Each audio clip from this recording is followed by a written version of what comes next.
Hello दोस्तों, मैं हूं मनोज खोकर। अपन देख रहे हैं एम्स एंड नीट बायोलॉजी।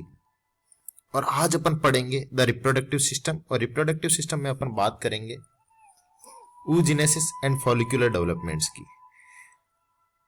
आज अपन फीमेल रिप्रोडक्टिव सिस्टम में देखेंगे कि एग का फॉर्मेशन कैसे होता है, फॉलिकुलर डेवलपमेंट कैसे होता है, और इसके ऊपर डिटेल में चर्चा करेंगे और समझेंगे सारी चीज़ों को। अगर आपने अभी तक हमारा channel AIIMS and NEET biology subscribe नहीं किया है तो सब्सक्राइब कर दीजिए ताकि आगे आप बेहतरीन वीडियो देख सकें। दोस्तों, बात जब ओवरी की होती है तो अपन ओवरी की ट्रांसवर्स सेक्शन, हेमी सेक्शन काट के देखा। ये पूरा एक सेक्शन है, इसको अगर आप काट के देखेंगे तो आपको सबसे बाहर की जो लेयर दिखाई देगी उसको जर्मिनल एपिथेलियम बोलते हैं। सबसे आउटर मोस्ट लेयर को क्या बोलेंगे? Germinal epithelium. अगर उससे अपन अंदर की साइड में जाएंगे, एपिथेलियम सबसे बाहर की लेयर होती है, कवरिंग लेयर होती है, और उससे अपन अंदर की तरफ प्रवेश करते हैं तो दोस्तों अपने को ओवेरियन कॉर्टेक्स मिलता है। ओवेरियन कॉर्टेक्स हमेशा आउटर रीजन होता है, चाहे वो प्लांट में हो या एनिमल में हो। उससे अपन अंदर की साइड में जाएंगे तो अपने मेडुला वाला पार्ट मिलेगा। ये पूरा मेडुलरी रीजन होता है जिसको ओवेरी में प्रेजेंट है, इसलिए इसको ओवेरियन मेडुला बोलते हैं। और उससे अंदर जाएंगे तो यहाँ पे बहुत सारी ब्लड वेसल्स पाई जाएगी जो हैलम वाले पार्ट से ओवरी के अंदर एंटर कर रही होती है, जहां से ये part cleave like structure form करता है। उस पार्ट को हाइलम के नाम से जानते हैं, और हाइलम वाले पार्ट से ब्लड वेसल्स एंटर करती है, इसलिए blood vessels in hilum of ovary के नाम से जाना जाता है। और यहाँ पे जो आपको कुछ जो स्ट्रक्चर दिखाई दे रही है इसको अपन डिजनरेटिंग मैच्योर ग्राफियन फॉलिकल्स के नाम से जानते हैं। तो ये सारी स्ट्रक्चर ओवरी की इंटरनल स्ट्रक्चर को बताती है। इस सेक्शन को हेमी सेक्शन बोलते हैं। इसको लाइट माइक्रोस्कोप से अपन ने देखा है, इसको बड़ा करके तो अपने 20 टाइम जूम करके देखा तो इस टाइप से दिखाई देगा। आगे अपन इसे डिटेल में बात करते हैं। अगर दोस्तों इसकी बात अपन फ्रंटल सेक्शन की करते हैं तो आपको ये ऐसा दिखाई देगा। तो सबसे बाहर अपने को जर्मिनल एपिथेलियम दिखाई दी, इसके बाद में ओवेरियन कॉर्टेक्स वाला पार्ट्स दिखाई देगा, और इसी जर्मिनल एपिथेलियम में अलग अलग सेल फॉर्म होगी और अलग अलग टाइम पे फॉर्म होगी। वो सबसे पहले प्रीमोर्डियल फॉलिकल्स बनती है, वो प्राइमरी फॉलिकल्स में कन्वर्ट होती है, वो आगे जाके सेकेंडरी फॉलिकल्स में कन्वर्ट होते हैं, फिर फॉलिकुलर फ्लूइड्स और मैच्योर ग्राफियन फॉलिकल्स में कन्वर्ट होती है। फिर यहाँ से जो एग होता है वो एक डिस्चार्ज हो जाता है सेकेंडरी oocyte की फॉर्म के अंदर, और जो बाकी का पार्ट बचता है उसको कॉर्पस हिमोरेजियम के नाम से या रेप्चर्ड फॉलिकल्स के नाम से जाना जाता है। फिर वो पार्ट्स अंदर रह जाता है और उसके अंदर ब्लड क्लॉट फॉर्म के अंदर रहता है, उसको कॉर्पस ल्यूटियम के नाम से जानते हैं। और बाकी डिजेनरेटिव पार्ट होता है उसको कॉर्पस ल्यूटियम के नाम से बाकी रह जाएगा। और व्हाइट कलर का एक छोटा सा स्पॉट लाइक स्ट्रक्चर दिखाई देती है जिसको कार्पस एल्बिकेंस के नाम से जाना जाता है। तो दोस्तों ये तो सारी इसकी इंटरनल स्ट्रक्चर हुई, और जो इनर वाला पार्ट्स होता है उसको ओवेरियन मेडुला के नाम से जानते हैं, और बाकी जो पार्ट है जहां से ब्लड वेसल्स एंटर करती है उसको blood vessels in hilum of ovary के नाम से जाना जाता है। तो ये पूरी सेक्शन के अपन स्टडी की। अब अपन इसकी एक एक चीज को oogenesis कैसे होता है उनकी एक एक चीज को बड़ी डिटेल में स्टडी करेंगे दोस्तों, और देखेंगे कि कैसे ये बनते हैं, प्रीमोर्डियल फॉलिकल्स कब बनते हैं और उनसे प्राइमरी फॉलिकल कब चेंज होते हैं। इन सारी चीजों के बारे में एक एक स्टडी करेंगे दोस्तों। बात जब oogenesis की हो और जब oogoनियम फॉर्मेशन हो रहा हो और उससे कैसे बनते हैं, तो यहाँ पे अपन पूरी उसकी प्रोसेस को अपन डिटेल में स्टडी करेंगे। कौन कौन से टाइप के सेल डिवीजन होते हैं और कब उसका डेवलपमेंट होता है। तो सबसे पहले जो बनता है एक डिप्लॉयड सेल्स होती है जिसको अपन oogoनियम के नाम से जानते हैं। oogoनियम ड्यूरिंग फेटल डेवलपमेंट्स, जो फीटल कंडीशन होती है उसका डेवलपमेंट होता है, तब उसके अंदर मियोसिस फर्स्ट स्टेज होती है। और जो मियोसिस फर्स्ट स्टेज अपने को दिखाई देती है उसके अंदर मियोसिस फर्स्ट स्टार्ट होता है। स्टार्ट होने से सबसे पहले वही सेल मॉडिफाई होके वापस डिप्लॉयड सेल्स के अंदर, जिसको प्राइमरी oocyte के नाम से जानते हैं, कन्वर्ट होती है। और ये जब आफ्टर प्यूबर्टी ये जो oogoनियम बना वो पूरा जब फीटल कंडीशन में oogoनियम बन जाता है, और यहाँ से एक मियोसिस की प्रोसेस स्टार्ट हो जाती है। लेकिन ये जो प्राइमरी oocytes बनता है वो मियोसिस की स्टेज होती है, वो यहाँ पर रुक जाएगी, कंटिन्यू नहीं होगा। और वो कंटिन्यू कब होता है? जब प्यूबर्टी आ जाती है। जो फीटस में बना, जो एक ड्यूरिंग एम्ब्रियोनिक कंडीशन के अंदर बना, जो मियोसिस स्टार्ट हुआ, अब वो मियोसिस स्टार्ट वापस होता है जब प्यूबर्टी 15 इयर्स की एज होती है तब। और उसके अंदर जो प्राइमरी oocyte होती है वो कंप्लीट करती है मियोसिस फर्स्ट, और वो प्रोड्यूस करती है सेकेंडरी oocytes, जो सेकेंडरी oocyte प्रोड्यूस करती है। और जो इसके अलावा फर्स्ट पोलर बॉडी का फॉर्मेशन होता है। ये सब डिवीजन होगा तो यहाँ पे 2 हैप्लॉइड सेल्स बनेगी और उनमें से जो हैप्लॉइड सेल्स होती है, जो फर्स्ट वाली एक हैप्लॉइड सेल तो फर्स्ट पोलर बॉडी का फॉर्मेशन करती है और दूसरी सेकेंडरी oocyte का फॉर्मेशन करती है। और कई बार ये फर्स्ट पोलर सेल डिवाइड हो भी सकती है और नहीं भी हो सकती है, ये दोनों चीजें इस पे डिपेंड करता है। उसके बाद की जो कंडीशन आती है वो मियोसिस सेकंड की कंडीशन आती है। ये मियोसिस सेकंड में oocyte भी मियोसिस सेकंड, oocytes के अंदर मियोसिस सेकंड होता है और जो मियोसिस सेकंड होता है वो उससे फर्स्ट पोलर बॉडी का फॉर्मेशन होता है ओव्यूलेशन के टाइम। सेकेंडरी oocyte बनता है एक तो ये, फिर एक फर्स्ट पोलर बॉडी बन गई। ये मियोसिस की फर्स्ट स्टेज के अंदर डेवलप, सेकेंड स्टेज में डेवलप होगा।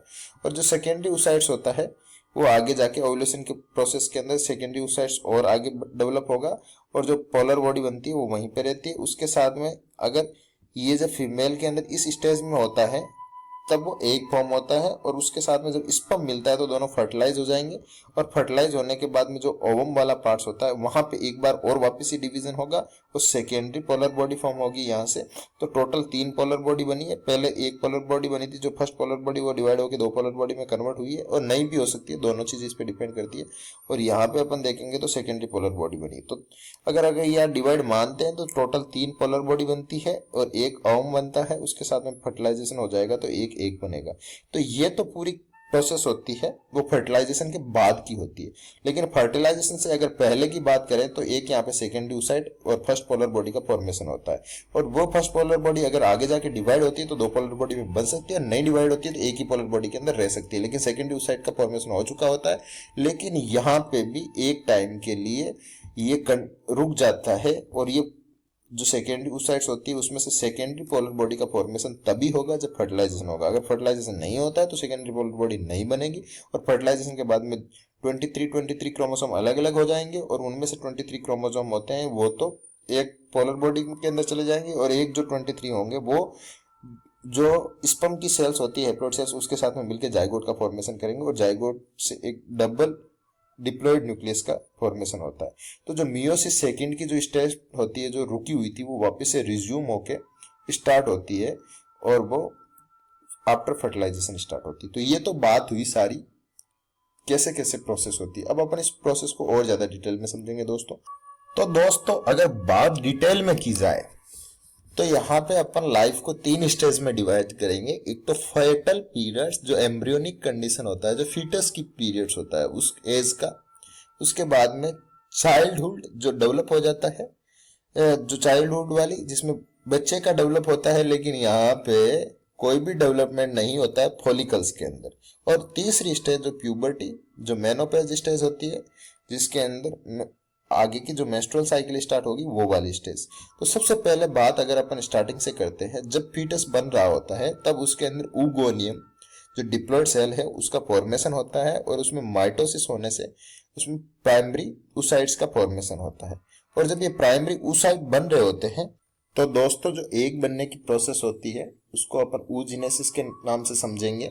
और जो oogenesis की प्रोसेस होती है वो स्पर्मेटोजेनेसिस के जैसे मेल में होती है उसी टाइप से फीमेल के अंदर भी जब प्यूबर्टी स्टेज आती है तो ये स्टेज स्टार्ट होती है। लेकिन इसकी कहीं ना कहीं शुरुआत एक जो होती है वो फेटल पीरियड से ही स्टार्ट हो चुकी होती है और वो एम्ब्रियोनिक कंडीशन से ही स्टार्ट हो चुकी होती है।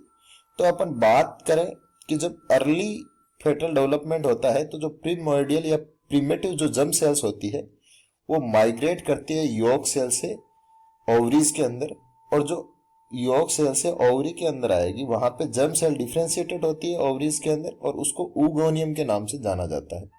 ये oogonia जो बनता है, जो oogonia वाली ये वाली सेल्स है वो यॉर्क सेल से आके माइग्रेट करके ओवरी के अंदर आई और उसको oogonia के नाम से जानते हैं।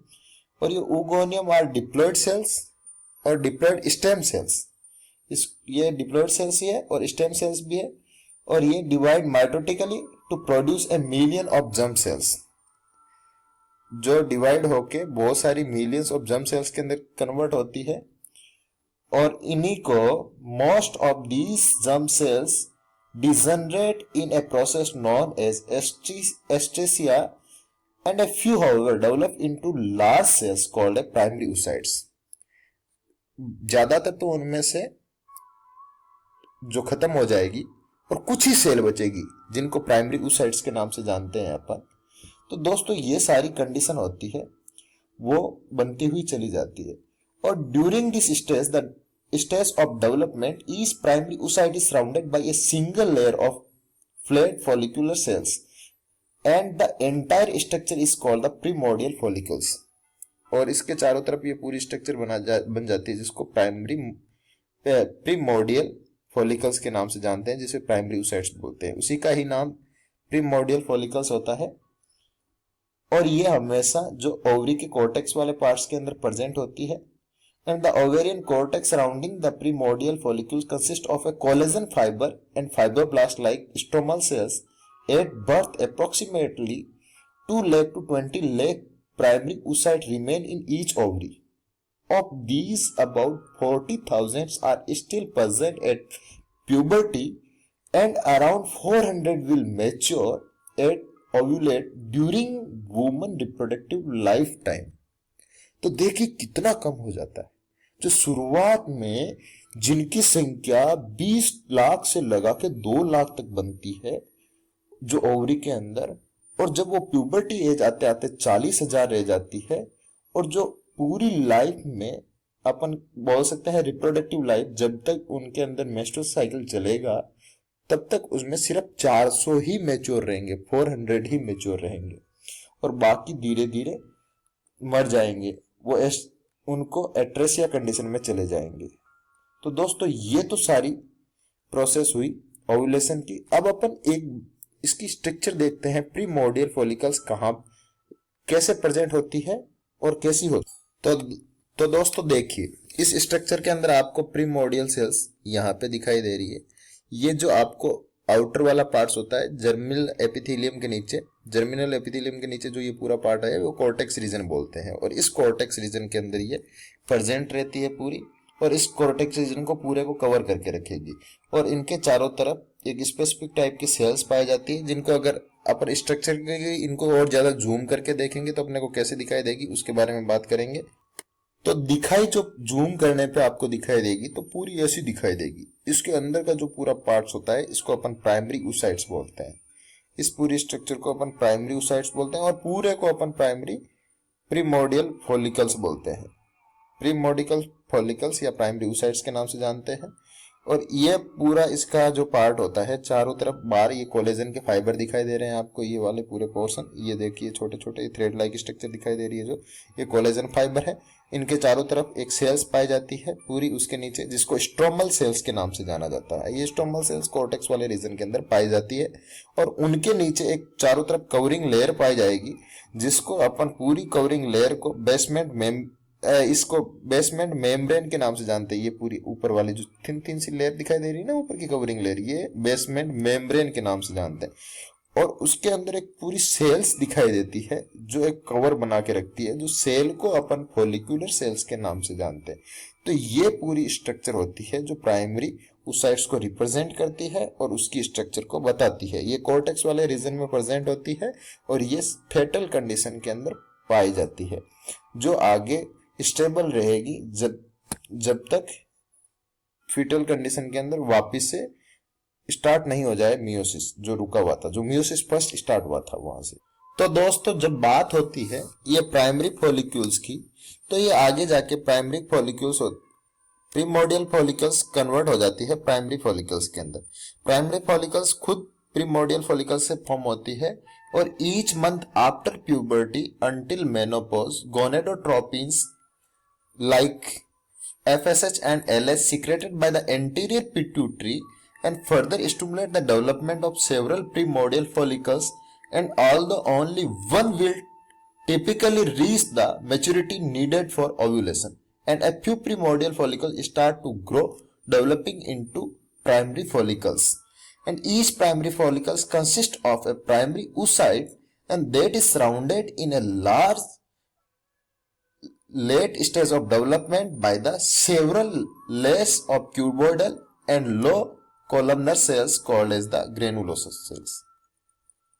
तो कहने का मतलब यह है सीधा सा कि जब प्यूबर्टी एज आ जाती है तो उस प्यूबर्टी एज के अंदर, या अपन उसको बोल सकते हैं मेनोपॉज एज के अंदर, हर महीने जो गोनेट